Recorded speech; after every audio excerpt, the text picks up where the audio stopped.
जय आदिवासी। आजकाल आपण जो वापरतो तो मोबाईल स्मार्ट लागतो, घालतो ते घड्याळ स्मार्ट लागतं, इतकंच नाही राहतो ते शहर सुद्धा स्मार्ट लागतं। मग मुलांना ज्या शाळेत शिकवायचं ती शाळा स्मार्ट नको? गेले ते दिवस जेव्हा आश्रमशाळांचे मुख्याध्यापक धोतर कोटात वावरताना दिसायचे। आता आश्रमशाळा सुद्धा स्मार्ट होत आहेत, काट टाकतात आणि त्याच सोबत मुख्याध्यापक सुद्धा। भेटूयात शासकीय निवासी आश्रमशाळा इंग्लिश मीडियम मुंढेगाव याचे मुख्याध्यापक श्री तन्वीर जहागीरदार यांना। नमस्कार सर। नमस्कार मॅम। सर, संपूर्ण इगतपुरीमध्ये असं लौकिक आहे की तुमची शाळा जितकी स्मार्ट आहे तितकीच पर्यावरण स्नेही सुद्धा आहे। मुळात हे विजन कसं तयार झालं आणि तुम्ही ही विजन कशी राबवलीत? निश्चितच मॅडम, आपली ही आश्रमशाळा आदिवासी आश्रमशाळा आहे। आदिवासी समाजामधली जी मुलं आहेत त्यांच्यामध्ये जल, जंगल आणि जमीन हा एक त्यांचा पारंपरिक तो गुणच आहेत आणि त्यांना एक चांगला अधिवास मिळावा। जसं घरी अधिवास असतो ते जंगल जमीन मध्ये असतात, तसाच अधिवास शाळेमध्ये मिळावा आणि त्याचं गुणवत्तेत रूपांतर व्हावं। त्याकरिता शाळेमध्ये सुद्धा पर्यावरणपूरक काही गोष्टी आम्ही करण्याचा जाणीवपूर्वक प्रयत्न केलेला आहे। आणि त्यामध्ये विद्यार्थ्यांना जे काही झाडं आहेत त्या झाडांना एक दिवस ठरवून दिलेला आहे, ज्याच्यामध्ये सर्व परिसरातील झाडांना विद्यार्थी पाणी घालतात। त्यानंतर रूफ वॉटर हार्वेस्टिंग हा एक अभिनव उपक्रम आमच्या शाळेमध्ये केलेला आहे आणि त्या रूफ वॉटर हार्वेस्टिंग मध्ये जे काही पाणी पावसाचं पाणी जे आहे ते पावसाचं पाणी आम्ही ते वर्षभर झाडांना त्या ठिकाणी पुरवतो, हा एक महत्त्वाचा आहे। त्याचप्रमाणे नाशिक लायन्स क्लब यांच्या मार्फत इंटरॅक्टिव्ह क्लब नावाचा एक अभिनव उपक्रम या शाळेमध्ये राबवला गेलेला आहे। इंटरॅक्टिव्ह क्लबच्या माध्यमातून वेगवेगळ्या ज्या काही वनौषधी आहेत त्या वनौषधी सुद्धा लावण्याचा प्रयत्न केलेला आहे। त्यांचे उपयोग विद्यार्थ्यांना जाणीवपूर्वक त्या ठिकाणी सांगितले जातात। त्याचप्रमाणे उन्हाळ्याच्या सुट्टीमध्ये ज्यावेळी मुलं घरी जातात त्यावेळेस त्यांच्या आजूबाजूला जे वनौषधी आहेत त्यांची झाडं त्यांच्या परिसरामध्ये लावण्याचं सुद्धा आम्ही त्यांना सांगितलं जातं। त्याचप्रमाणे मागच्या वर्षी आम्ही मुलांना प्रत्येक मुलाला 5 बिया आणण्याचा त्या ठिकाणी सांगितलेलं होतं।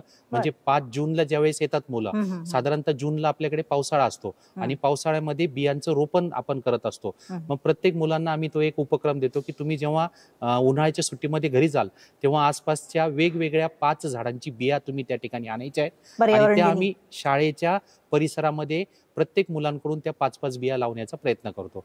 म्हणजे त्या माध्यमातून मागच्या वर्षापासून हा उपक्रम सुरू झालेला आहे।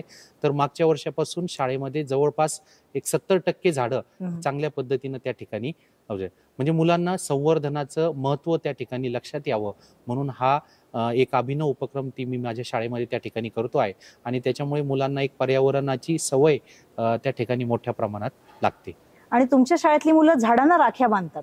हो। यामागची काय कन्सेप्ट आहे? यामागची कन्सेप्ट अशी आहे की रक्षाबंधनला साधारणतः पारंपरिक पद्धतीने मुलं आणि मुली या एकमेकांना राख्या बांधतात भाऊ बहिणीच्या नात्यातून। परंतु आपण ज्या पर्यावरणामध्ये राहतो आता तुम्हाला माहितीच आहे की पर्यावरणाचा ऱ्हास होत आहे।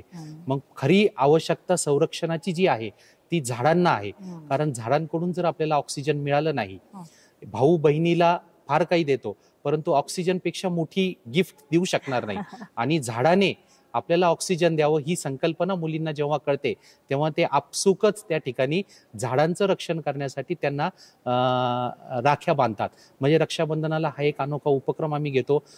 तालुका कृषी अधिकारी जे आहेत ते या ठिकाणी येतात आणि सर्व आम्ही एकत्रितपणे वृक्षदिंडी काढतो आणि प्रत्येक झाडाला परिसरातल्या प्रत्येक झाडाला राखी त्या ठिकाणी बांधण्याचा उपक्रम हा मागच्या वर्षापासून आणि तो अगदी वाखाणण्याजोगा माझ्या शाळेमध्ये त्या ठिकाणी झालेला आहे। म्हणजे याच्यामधून मुलांना पर्यावरणाची आपल्याला किती गरज आहे ती शालेय जीवनापासून जर ती गोष्ट मुलांच्या लक्षात आली तर निश्चितच आपला जो परिसर आहे किमान त्यांच्या घराच्या जवळचा परिसर आहे तो वृक्ष संवर्धनाने सुसज्जित व्हावा असं हे ध्येय ठेवून आम्ही आमच्या शाळेपासून ती सुरुवात त्या ठिकाणी। म्हणजे शाश्वत विकासाची सुरुवात स्वतःपासून करायची। शाश्वत विकासाची सुरुवात जर आपण स्वतःपासून केली तर निश्चितच जो पर्यावरणाचा ऱ्हास होतो आहे तिथं कुठेतरी आपली मदत होऊन आणि एक पर्यावरण पूरक असा जग त्या ठिकाणी निर्माण होण्यास विद्यार्थ्यांना ते गुण शालेय जीवनापासून रुजण्यास मदत होते। नक्कीच सर, तुमच्या शाळेच्या कॅम्पसमध्येच सेंट्रल किचन योजनेचं प्लांट आहे, तर या योजनेबद्दल आम्हाला जरा सांगा। आदिवासी विकास विभागाचा हा एक अतिशय महत्त्वाकांक्षी प्रकल्प आहे सेंट्रल किचन। 2015 मध्ये या ठिकाणी सुरू झाला। टाटा यांच्या संयुक्त सहयोगाने हा प्रकल्प त्या ठिकाणी सुरू झाला।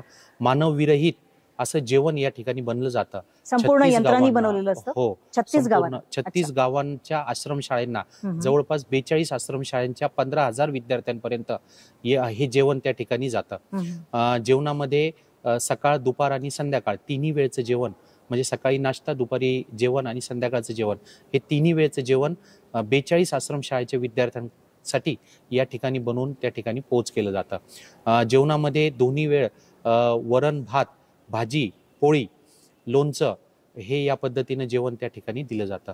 आणि 4 वाजता स्नॅक्स असतात, ते बरं. स्नॅक्स सुद्धा या ठिकाणाहून पोच केले जातात. हा महत्वाकांक्षी प्रकल्प आहे आणि पूर्ण मानवविरहित हा प्रकल्प आहे. जेवणाची क्वालिटी अतिशय चांगली आहे आणि या पद्धतीनं विद्यार्थ्यांना एक सकस आणि दर्जेदार जेवण मिळावं या उद्देशातून आदिवासी विकास विभागानं हा केलेला आहे. आणि म्हणजे- माझं भाग्य आहे की माझ्या शाळेमध्ये हा महत्वाकांक्षी प्रकल्प त्या ठिकाणी चालू आहे. म्हणजे मुलांचं कुपोषणही कमी होतं, ठेकेदारांचं शोषण, भ्रष्टाचारही कमी होऊ सर्व शकतो. कमी होतं. वारंवार मुलांची जेवणाची क्वालिटी चांगली असते आणि ती तक्रार मुलांचं होत नाही HB मुलांकडनं. हिमोग्लोबिनचं प्रमाण सुद्धा चेक केलं जातं. हम्म. आणि मागील 2015 पासून जेव्हापासून हा प्रकल्प सुरू झाला हम्म. त्यावेळेस ज्या ज्या आश्रमशाळांना जेवण पुरवठा केला जातो त्या आश्रमशाळांमध्ये मुलांचं HBचं लेवल जे आहे ते वाढल्याचं निदर्शनास आलेलं आहे. अरे वा. चल. सर, कोविड काळात मुलांचं एज्युकेशन मागे पडू नये आणि त्यांच्यातला कॉन्फिडन्स टिकून राहावा याकरता तुम्ही कोणकोणते उपक्रम राबवले? निश्चितच मॅडम, कोविड हा जो काही कोविडचा जो काही कालावधी होता हम्म. त्या कालावधीमध्ये मुलांचं शिक्षण जे आहे ते फार एफेक्ट झालं. म्हणजे मुलांना शाळेमध्ये, शाळा तर बंद होत्या, हम्म. मग मुलांना घरी राहून शिक्षण कसं करता येईल, त्यांना कोविड बद्दल माहिती कशी करता येईल यासाठी माझ्या शाळेनं 2 वर्षामध्ये विविध उपक्रम त्या ठिकाणी राबवलेले आहेत. जसं मुलांचे व्हॉट्सअप ग्रुप तयार केले प्रत्येक वर्ग वाईज, हम्म. आणि त्या व्हॉट्सअप ग्रुपच्या माध्यमातून शिक्षकांनी त्यांना त्या ठिकाणी विविध गोष्टी शिकवण्याचं काम त्या ठिकाणी केलेलं आहे. त्याचप्रमाणे शाळेमध्ये जेव्हा काही दिवस शाळा चालू होती त्या कालावधीमध्ये, 1-2 महिने शाळा चालू झाली, तेव्हा दुसरी लाट आली, पुन्हा शाळा बंद झाल्या. मग त्या कालावधीमध्ये मुलांना कोविडच्या बाबतीत सर्व ज्ञान व्हावं म्हणून माझ्या कला शिक्षकाच्या मदतीनं शाळेमध्ये एक संपूर्ण भिंत आम्ही त्या कोविडच्या माहिती देणारी भिंत बनवली आणि त्याला आणि नावच त्याला ठेवलंय कोविड कोविड वॉल असं वॉल. नाव ठेवलेलं कोविड आहे. वॉल नाव दिलं. त्याच्यामध्ये वारली पद्धतीनं, हा. आदिवासी समाजामध्ये वारली चित्रकलेचं स्थान अतिशय महत्वाचं आहे. आमचे दुर्गावाड सर हे कला शिक्षक आहे, त्यांनी वारली पद्धतीनं मुलांना समजेल अशा पद्धतीनं कोविड कसा समजला जाईल आणि त्यापासून संरक्षण स्वतःचं कसं करू, त्याचबरोबर आपल्या घरातल्या लोकांचं संरक्षण कसं करू, आपल्या गावातल्या लोकांचं संरक्षण, तर त्या संदर्भातल्या सर्व जे काही गोष्टी आहेत त्या कोविड वॉलच्या साह्यानं एक चित्रमय पद्धतीनं दाखवण्याचा प्रयत्न त्या ठिकाणी केलेला आहे. आणि आमच्या शाळेमध्ये आम्ही त्याला कोविड वॉल असं संबोधतो. म्हणजे वॉशरूमच्या दोन्ही बाजूला जात असताना ती कोविड वॉल आम्ही त्या ठिकाणी ठेवलेली आहे आणि त्याच्यामधून विद्यार्थ्यांना स्वच्छतेच्या सवयी लागतात. पाणी उकळून प्यावं, सॅनिटायझरचा वापर करावा. त्यानंतर कोविडच्या कालावधीमध्ये जर एखाद्या घरातल्या एखाद्या व्यक्तीला जर कोविड झाला तर ती व्यक्ती विलग न करता, म्हणजे त्याला तिथं आरोग्य दृष्टिकोनातून ती विलग होते, परंतु सामाजिक दृष्टिकोनातून ती कशी जोडली जाईल, त्याच्यासोबत कसा संवाद करावा, ती सुद्धा अतिशय छान पद्धतीने आम्ही त्या कोविड वॉलमध्ये दर्शवण्याचा प्रयत्न केलेला आहे. आणि सर, शिक्षण रथ काय होतं? शिक्षण रथ हा उपक्रम असा आहे की माझी ही जी शाळा आहे ती नाशिक प्रकल्पातली 8 तालुक्यांचं कार्यक्षेत्र असणारी शाळा आहे. म्हणजे इगतपुरी, त्र्यंबक, दिंडोरी, पेठ, त्यानंतर सिन्नर, येवला आणि निफाड असे 8 तालुक्यांचं कार्यक्षेत्र आहे. आदिवासी विकास विभागाची एकमेव शाळा आहे इंग्लिश मीडियमची. मग त्या 8ही तालुक्यातले विद्यार्थी माझ्याकडे आहेत. मग कोविड कालावधीमध्ये एका शिक्षकाला त्यांच्या तालुक्यापर्यंत पोहोचणं हे अतिशय जिकरीचं काम होतं, अवघड काम होतं आणि मुलांपर्यंत पोहोचणं तर गरजेचं होतं. म्हणून आम्ही 9 ऑगस्ट 2020 रोजी शिक्षण रथ एक गाडी सजवलेली होती. आम्ही आमच्या शाळेचं नाव वगैरे दिलं होतं आणि तिला एक शिक्षण रथ असं म्हटलं होतं. मग मी स्वतः मुख्याध्यापक, आमचे वर्ग 4 कर्मचारी आणि शिक्षक हे त्या गावाला जायचो. आम्ही त्या गाडीतून आम्ही नियोजन केलेलं होतं. आज कोणता तालुका, हो एक गावाला, आज कोणता तालुका, उद्या कोणती गावं घेणार, ती व्हॉट्सअपवर आम्ही विद्यार्थ्यांना सांगायचो. मग त्या गावातल्या एखाद्या सेंटर पॉइंट जवळ मग ते पालकांशी आम्ही संपर्क करायचो का बाबा या गावाजवळ तुमचं काय आहे, एखादं हनुमान मंदिर असेल, तिथं आम्ही त्या शिक्षकांसोबत जायचो, त्या मुलांना एकत्रित करायचो. केवळ आमचीच मुलं नाही, त्या गावातली जिल्हा परिषद मुलं सुद्धा एकत्रित व्हायची. मग त्यांना आम्ही कोविड विषयी जनजागृती करून द्यायचो. त्याचप्रमाणे त्या शिक्षण रथामध्ये आम्ही विद्यार्थ्यांना एक अभिनव उपक्रमाद्वारे घरपोच दाखले दिले होते. म्हणजे बोनाफाईड दाखला लागत असेल विद्यार्थ्यांना, माझ्या शाळेच्या बोनाफाईडच्या काळात बोनाफाईड मध्ये त्या काळामध्ये ज्या बँकेचे जे ट्रान्झॅक्शन होते ते बंद झाले होते. बरोबर. काहींच्या बँकांचे खाते बंद झाले होते. मग ते ट्रान्झॅक्शन पुन्हा सुरू करण्यासाठी त्यांना बोनाफाईडची आवश्यकता होती. आम्हाला फोन यायचे, सर आम्हाला बोनाफाईडचे बसेस चालू नाही, आम्हाला ते लागतायत.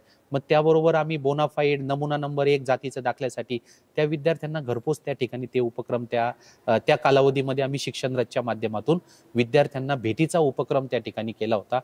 त्यावेळेचे जे आपले आदिवासी विकास विभागाचे मंत्री होते आदरणीय ॲडव्होकेट के.सी. पाडवी साहेब, त्यांनी आयुक्तालयाच्या ठिकाणी त्या शिक्षण रथ उपक्रमाचं उद्घाटन सुद्धा त्या ठिकाणी केलेलं होतं. आणि कंटिन्यू 6 महिने हा उपक्रम आम्ही त्या ठिकाणी कोविड काळामध्ये राबवला होता. अतिशय स्तुत्य. सर, या टेक सॅव्ही जमान्यात तुम्ही कुठं मागे नाही आहात कुठल्याच पद्धतीने. म्हणजे तुमच्या आश्रमशाळेचं स्वतःचं युट्यूब चॅनल आहे, जेम्स चॅम्प नावाचं. सर, हा प्रवास सांगा कसा घडला. आजकाल आपण शाळेमध्ये जे उपक्रम करतो ते उपक्रम चिरतन लक्षात राहावेत हा एक महत्वाचा उद्देश आहे. त्याचप्रमाणे ते लोकाभिमुख व्हावे हा एक महत्वाचा उद्देश आहे.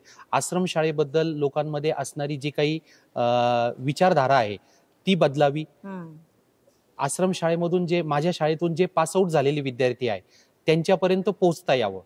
म्हणजे शाळेमध्ये काय उपक्रम चालू आहे ते त्यांच्यापर्यंत पोहोचता यावं, आदिवासी विकास विभागापर्यंत पोहोचता यावं.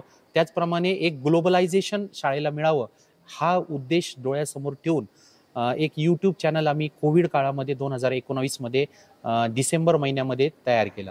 आणि त्या युट्यूब चॅनलमध्ये आम्ही जे वर्षभर जी ऍक्टिव्हिटी करतो त्याचे एक छोटे छोटे व्हिडिओ जे आम्ही मोबाईल मधून शूट करतो ते युट्यूब लाईव्ह करण्याचा प्रयत्न करतो. त्याचप्रमाणे त्याचे व्हिडिओ तयार करून ते युट्यूबवर आम्ही अपलोड करतो, जेणेकरून मुलांजवळ जरी आता मोबाईल नसेल शाळेमधल्या मुलांकडे तरी ते सुट्टीमध्ये जेव्हा घरी जातात तेव्हा हा युट्यूब चॅनल मध्ये आपण वर्षभर काय काय उपक्रम केले ते अगदी आवडीनं त्या ठिकाणी पाहतात. त्याचप्रमाणे विद्यार्थ्यांना आजकाल मोबाईलचं व्यसन लागलेलं आहे. मग ते मोबाईलच्या व्यसनमध्ये वेगवेगळ्या गोष्टी पाहण्याऐवजी जर त्या युट्यूब चॅनलवरचे जे व्हिडिओ आहेत ते जर बघितले तर ते अतिशय चांगलं ते व्यसनापासून दूर त्या ठिकाणी जाता येईल हा एक उद्देश त्या चॅनल समोर आणि घ्यायचं ते योग्य घेता येईल. त्याचप्रमाणे एखादा जर आता पहिलीचा विद्यार्थी असेल आणि तो जर 10वीत गेला तर तो आपली पहिलीमध्ये आपण कसा होतो ते आमच्या व्हिडिओच्या माध्यमातून त्या ठिकाणी तो पाहून आणि तो जो आनंद मिळेल त्याला हा एक सगळ्यात महत्वाचा तो दृष्टिकोन आम्ही ठेवून युट्यूब चॅनल त्या ठिकाणी तयार केलेलं होतं. आणि ते युट्यूब चॅनलमध्ये जवळजवळ आमचे 850 सबस्क्रायबर आहेत. आणि जवळपास 2000 तासपेक्षा जास्त वॉच टाइम आमच्या युट्यूब चॅनलला लाईक झालेला आहे आणि बरीच त्या ठिकाणी व्ह्यूअर्स मिळालेले आहेत. आणि यासाठी खर्च किती आला सर? खर्च काहीच नाही मॅडम. यासाठी मोबाईलवर शूट करतो आम्ही. मोबाईलचे जे व्हिडिओ ऍप असतात त्याच्यामध्ये आमचे कला शिक्षक आहेत, सर्व शिक्षकांना संगणक शिक्षक आहेत. कुणी कोणता व्हिडिओ करतो ते एडिट करतात आणि ते त्याच्यावर त्या ठिकाणी अपलोड करतात. म्हणजे संपूर्णतः शाळेचा वेंचर आहे. हो, संपूर्ण शाळेचा वेंचर आहे. बाहेरची कुठली मदत त्या ठिकाणी आम्ही घेत नाही. मार्गदर्शन घेतो, मदत घेत नाही. विद्यार्थ्यांच्या स्पोकन इंग्लिशवर तुम्ही कशा प्रकारे फोकस करता सर? ही इंग्लिश माध्यमाची शाळा आहे. पालकांच्या अपेक्षा फार आहे का मुलं इंग्रजीमधून बोलावे. आणि आता आपल्या शिक्षणाची ती एक महत्वाची गोष्ट गरज आहे की मुलांना इंग्लिशमध्ये विविध लोकांशी संवाद करताना इंग्रजी ही महत्वाची भाषा आहे. त्यामुळे इंग्रजी मुलांना पहिलीपासून यावं, ते बोलता यावं, त्याचा कॉन्फिडन्स लेवल वाढावा यासाठी आम्ही संपूर्ण शालेय परिसरामध्ये इंग्रजीमय वातावरण करण्याचा प्रयत्न केलेला आहे. आणि त्याच्यामध्ये जेवताना बोलताना म्हणजे आज काय भाजी खाल्ली, समजा बटाट्याची भाजी असेल तर त्याला आपण पोटॅटो म्हणतो, ते बनतं कुठून हे आम्ही आमच्या अधीक्षकांना मी सांगितलेलं आहे. ते स्वतः जेवणाच्या वेळेस लंच किंवा डिनर असेल त्यावेळेस ते त्या ठिकाणी ते करून घेतात. त्याचप्रमाणे शाळेच्या परिसरामध्ये सुद्धा जास्तीत जास्त इंग्रजीमधून कन्व्हर्सेशन करण्याचा प्रयत्न केला जातो.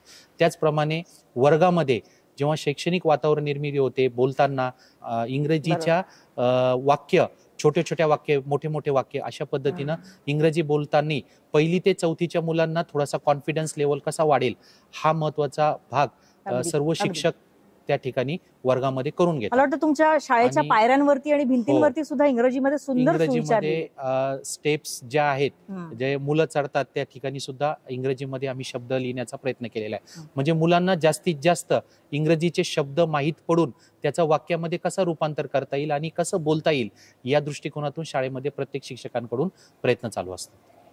खरंच खूप ग्रेट. विद्यार्थ्यांमध्ये सामाजिक जाणीव रुजवण्यासाठी तुम्ही कोणकोणते उपक्रम घेता सर? सामाजिक जाणीव रुजवणे हा मूल्याचा एक भाग आहे, खरंय. शालेय मूल्याचा भाग आहे आणि त्यासाठी आम्ही विविध उपक्रम त्या ठिकाणी शाळेमध्ये राबवत असतो.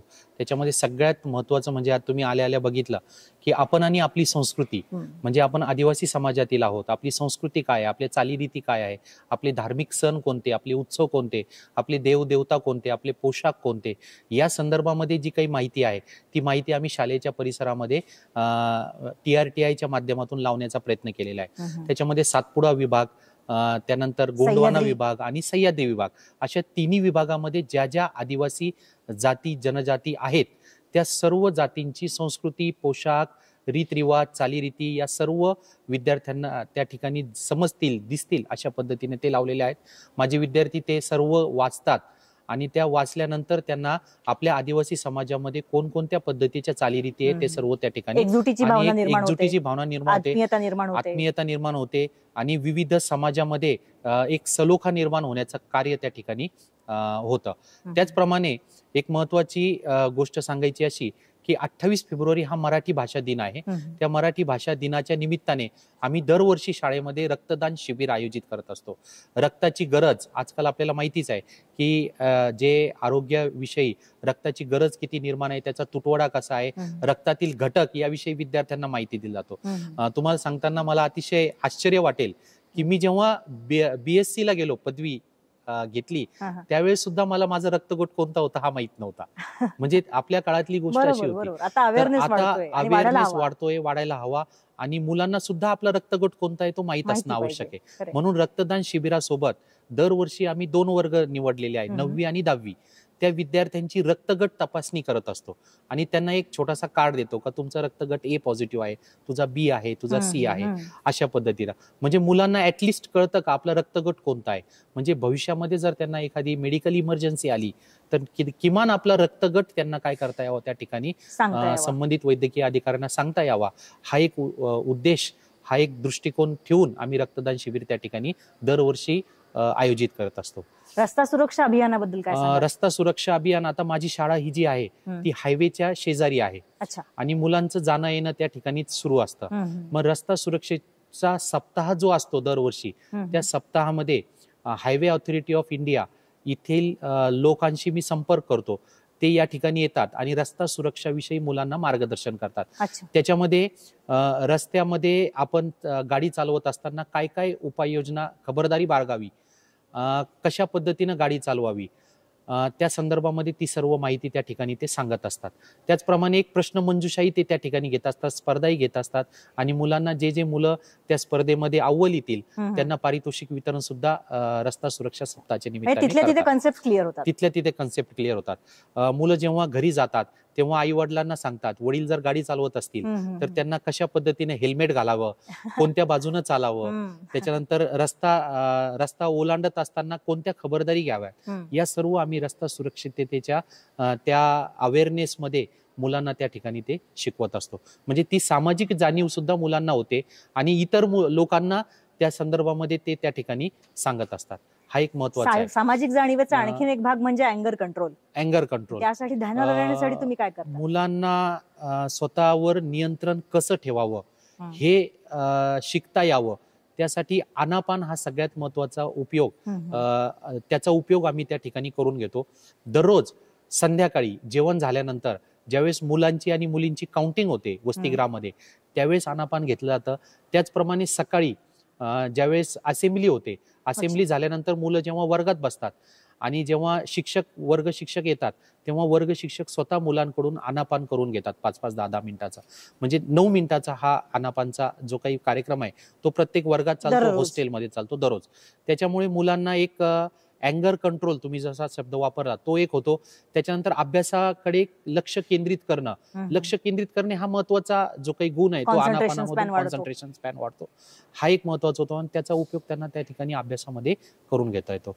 हा एक महत्वाचा उपयोग सामाजिक जाणीवेतून आम्ही त्या ठिकाणी विद्यार्थ्यांकडून करून घेतो. आश्रमशाळांमध्ये झालं पाहिजे. हो, त्याचप्रमाणे ज्या हिंदू रीतिरिवाजामध्ये जे सण आहेत ते सण सुद्धा आम्ही, कारण मुलं निवासी असल्यामुळे बऱ्याच हिंदू असा शब्द वापरू नका, सगळे सर्व धर्मीय म्हणा. सर्वधर्मीय. परत घेते वाक्य. ठीक आहे. मुलं हे निवासी आहे, आश्रमशाळेतील मुलं ही निवासी आहेत. निवासी असल्यामुळे बरेचसे सण ते आमच्या सोबत साजरे करतात, शिक्षकांसोबत साजरे करतात. मग ज्या ज्या रीतरिवाजीमध्ये जे जे सण आहेत कॅलेंडर प्रमाणे, वर्षाप्रमाणे, ते सर्व सण आम्ही शाळेमध्ये साजरा करण्याचा प्रयत्न करतो. आमच्या युट्यूब चॅनलवर ते तुम्ही त्या ठिकाणी पाहत असाल. गुढीपाडव्याचा सण आहे, होळीचा सण आहे, असे विविध सण आहेत. ते विविध सण आम्ही मुलांसोबत या ठिकाणी साजरे करतो. त्याच्यामध्ये सामाजिक सलोखा, ज्यावेळेस मुलं घरी जातात, आसपास परिसरामध्ये फिरतात, विविध जातीय धर्मांमध्ये जो सामाजिक सलोखा आहे त्याची शिकवण सुद्धा या माध्यमातून त्या ठिकाणी शाळेतून होते. ते घरी घेऊन जातात. घरी घेऊन जातात. हे सगळ्या निश्चितच. आश्रमशाळांमध्ये झालं पाहिजे नाही का? निश्चितच. सर, तुमच्या शाळेमध्ये प्रवेश करता क्षणीच उजव्या बाजूला पूर्ण भिंत भरलेली आहे तुमच्या शाळेच्या चमकदार कामगिरीनं, जे मथळेच्या मथळे वर्तमानपत्रांमधले भरून वाहत आहेत त्याच्यामुळे. तर मला सांगा की या सगळ्या मथळ्यांमधले तुमचे जे नाविन्यपूर्ण उपक्रम आहेत त्याचा प्रवास जरा आम्हाला ऐकायला आवडेल. मॅडम, निश्चितच आपण जे काही उपक्रम करतो ते सर्वांना ते कळावेत आणि त्याच्या दृष्टिकोनातून दुसऱ्या शाळेमध्ये पण ते उपक्रम व्हावे, हा माझा हेतू आहे. आणि त्या हेतूतून मी माझ्या शाळेमध्ये जिथे जिथे कॉर्नर दिसेल तिथे तिथे ज्या जे त्या महिन्यातले उपक्रम असतात त्याचं एक फ्लेक्स पोस्टर त्या ठिकाणी लावत असतो. आता तुम्ही ज्यावेळेस एंट्री केली त्यावेळेस आम्ही साहित्य संमेलनामध्ये माझ्या शाळेचा वारली पेंटिंगचा एक स्टॉल लावलेला होता. त्या स्टॉलला जितक्या लोकांनी भेट दिली त्या सर्वांचे फोटो मी तिथे लावलेले आहेत. त्यानंतर जनजातीय गौरव दिन साजरा करण्यात आला होता. 5 दिवस तो उपक्रम नाशिकला गोल्फ क्लब मैदानामध्ये केला. त्या ठिकाणी सुद्धा वारलीचा एक स्टॉल आम्ही लावलेला होता. तिथे आदरणीय मंत्री महोदय आले होते. त्यानंतर वेगवेगळ्या क्षेत्रातील लोकांनी तिथे भेट दिली होती. मग तो सुद्धा उपक्रम आम्ही त्या ठिकाणी लावलेला आहे. त्याचबरोबर सेल्फी विथ आई, आम्ही हा एक उपक्रम कोविड काळामध्ये केलेला होता. त्यावेळेस सेल्फी विथ आई असा आहे की ज्यावेळेस कोविड कालावधीमध्ये मुलं घरी होते त्यावेळेस मदर्स डे ज्या दिवशी होता त्या दिवशी आम्ही व्हॉट्सअपच्या माध्यमातून मुलांना सांगितला होता की तुम्ही तुमच्या आई बरोबर एक फोटो काढा आणि तो आम्हाला पोस्ट करा. किती चांगली भावना आहे कृतज्ञतेची आणि गरजेची होती त्या काळात. निश्चितच. मग त्या मुलांनी काय केलं होतं, 1ली पासून 10वी पर्यंतच्या मुलांनी इतके छान पैकी सजवलेले फोटो आईचे आणि स्वतःचे आम्हाला पाठवले होते. मग ती एक आठवण राहावी म्हणून आम्ही काय केले, ते सर्व फोटो त्या व्हॉट्सअप मधून डाउनलोड केले आणि ते त्या ठिकाणी लावलेले आहेत. मुलं जेव्हा शाळेत येतात तेव्हा पाहतात माझी आई आहे आणि मी आहे. मग आता 10वीचा मुलगा आता 2 वर्ष झालेले कनेक्ट होतात शाळेशी. बिलकुल म्हणजे शाळेमध्ये आई आहे असं त्यांना दिसतं. आणि तो एक आठवणीचा एक भाग म्हणून आणि एक चांगलं दिसावं, सुंदर एक चित्र निर्माण व्हावं शाळेचं, हा एक उद्देश ठेवून त्या ठिकाणी तो नाविन्यपूर्ण उपक्रमामध्ये आम्ही वेगवेगळे पोस्टर्स त्या ठिकाणी लावलेले. आजीबाईचा बटवा काय होतं सर? आजीबाईचा बटवा असा आहे की विद्यार्थी इथे तर आम्ही वैद्यकीय मदत देतो विद्यार्थ्यांना, डॉक्टर्स अवेलेबल असतात किंवा आम्ही डॉक्टरांपर्यंत जातो एखादा विद्यार्थी आजारी पडल्यानंतर. परंतु घरी गेल्यानंतर ज्यावेळेस विद्यार्थी आजारी पडतात, क्षुल्लक खोकला असेल किंवा थोडासा ताप आला असेल तर तापावर काय औषध चालतं, खोकल्यावर काय चालतं, उदाहरणार्थ सुंठ असेल आपली तर ते एकत्र करा असं त्यांना सांगितलं होतं. आणि एका बटव्यामध्ये ते जवळ बाळगा तुमच्या, म्हणजे तुम्हाला जर खोकला लागला तर थोडीशी सुंठ चघळायची, मग त्या बटव्यातून काढून तुम्ही ती सुंठ चघळू शकतात असं त्या विद्यार्थ्यांना आम्ही सांगितलं होतं. आणि त्याला आजीबाईचा बटवा असं नाव दिलं होतं. म्हणजे ज्या पुरातन काळापासून आपल्याला एखादा जर त्रास झाला तर आपण पटकन आजीकडे जातो आणि आजी तिच्या बटव्यातून काढून देते, हे खा.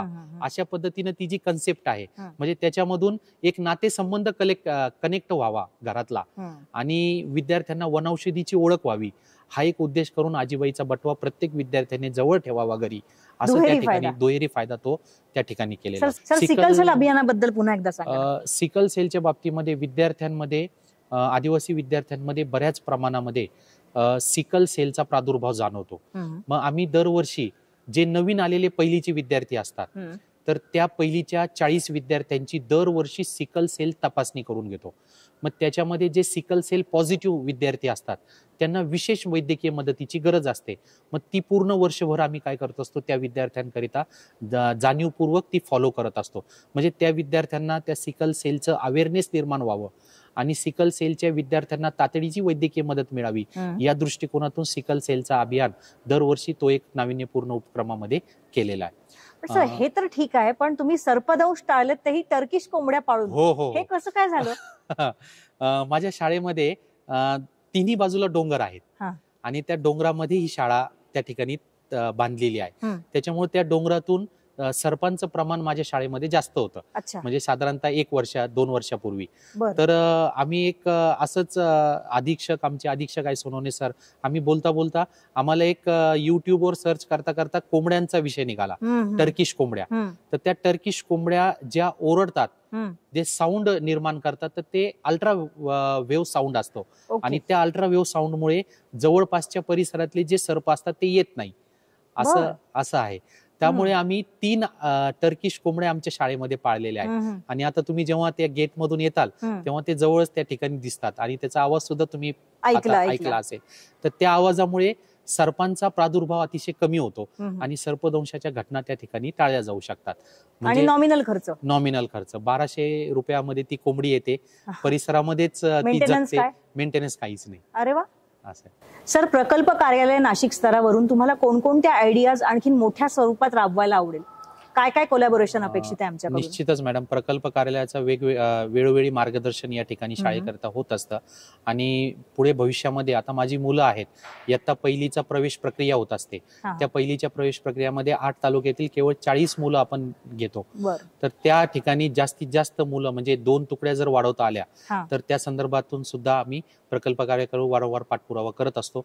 त्याचप्रमाणे मुलांना इयत्ता पहिलीपासून स्पर्धा परीक्षांचं मार्गदर्शन कशा पद्धतीने देता येईल, तर ते प्रकल्प कार्यालयाशी संपर्क करून त्या संदर्भामध्ये सुद्धा व्यवसाय मार्गदर्शन किंवा पुढे भविष्यामध्ये विविध क्षेत्रामध्ये कशा संधी निर्माण होतील त्या संदर्भातलं मार्गदर्शन, स्पर्धात्मक परीक्षेचं मार्गदर्शन जर इयत्ता पहिलीपासून मुलांना देता आलं तर त्या संदर्भामध्ये सुद्धा प्रकल्प कार्यालयाकडे वेळोवेळी पाठपुरावा करून त्या संदर्भात जर मार्गदर्शन मिळालं पुढे, तर भविष्यातच माझ्या मुली वकील होतील, कुणी इंजिनियर होतील, कुणी त्या ठिकाणी हवाई सुंदरी होतील. अशा वेगवेगळ्या नाविन्यपूर्ण क्षेत्रामध्ये त्यांना जाण्यासाठी काय काय आवश्यक आहे त्या संदर्भात आम्ही पुढे प्रकल्प कार्यालयाने जर आम्हाला त्या ठिकाणी मार्गदर्शन केलं तर या संदर्भात या क्षेत्रामध्ये जाण्याचा सुद्धा आम्हाला एक संधी मिळेल.